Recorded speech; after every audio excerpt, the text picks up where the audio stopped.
Rayət İmam Əliyev, vətəndaş mövqeyimlə qarşınızdayım. Mənə yazırlar ki, müğənni Nigar Rəhimovaya müharibə iştirakçısı medalı verilməsi ilə bağlı sizdən tənqidi fikir gözləyirik. Əzizlərim, Nigar Rəhimova bəziləri kimi evli kişidən uşaq peydahlamayıb ki, mən onu tənqid edim. Dalını şişirdib sinəsi ilə toylarda atılıb düşmə əməliyyatı eləməyib ki, onu tənqid edim. Həci sponsorunun ailəsini və pulunu dağıtmayıb ki, asım kəsim onu. Nigar Rəhimova 44 günlük müharibə zamanı Müdafiə Nazirliyinin Həzi Aslanov adına Ordu İdeoloji Mərkəzinin mahnı və rəqs ansamblında döyüş bölgələrində bomba yağışlarının altında əsgərlərə mənəvi dəstək olub, onları döyüşə ruhlandırıb. Halal xoş olsun, qürur duyuram. Tamara oxuyub quyruq yırğalayanlardan, gecələr həci yatağından klip arzusunda olanlardan fərqli olaraq Nigar Rəhimova döyüşlərdə əsgərlərin yanında olub. Haqqıdır. Qızıq yaradan nədir deyim? Bir çoxları həqiqətən də döyüşlərdə iştirak edə halalca veteranlıqlarını, haqları ola ala bilməyiblər. Amma burada Nigarın nə günahı?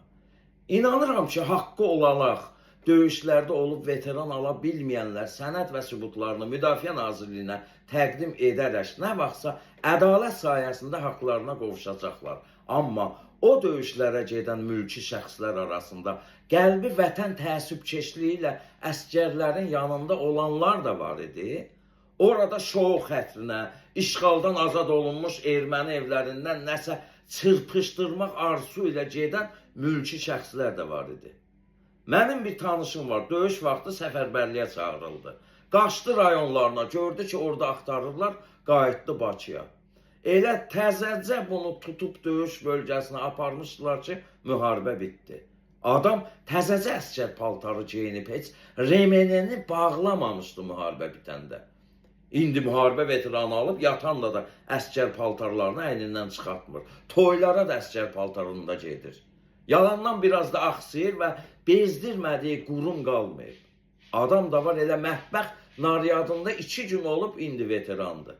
Amma əsl döyüşənlər ala bilməyiblər, haqları var. Müharibə iştirakçısı təkcə əyninə əsgər paltarı geyib düşmənə güllə atmaq deyil. Sovet-Alman müharibəsində döyüş məlumatlarını əhaliyə çatdıran radio diktoru Yuri Levitan var idi. Bariton səsə malik Levitan öz səsi ilə əhalini və əsgərləri döyüşə ruhlandırardı. Hətta faşist Almaniyasının ikinci şəxsi Heinrich Himmler Sovetlərə uduzmağının əsas səbəbi kimi Bakı neftini və Yuri Levitanı göstərmişdi. Birinci Qarabağ müharibəsində Şəmistan Əlizamanlı həm diktor kimi, həm ifaçı kimi Qarabağ döyüşlərinin əsas figurlarından olub.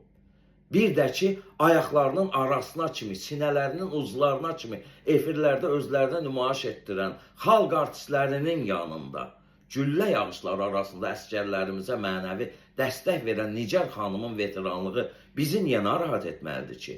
Nigar xanım bir şəhid bacısı olsaydı və yaxud o bombalardan biri başına düşüb onu əlil etsəydi, ona veteranlıq adını yenə də mi bu qədər qısqanclıqla müzakirə edəcəkdik? Fikirləriz maraqlıdır.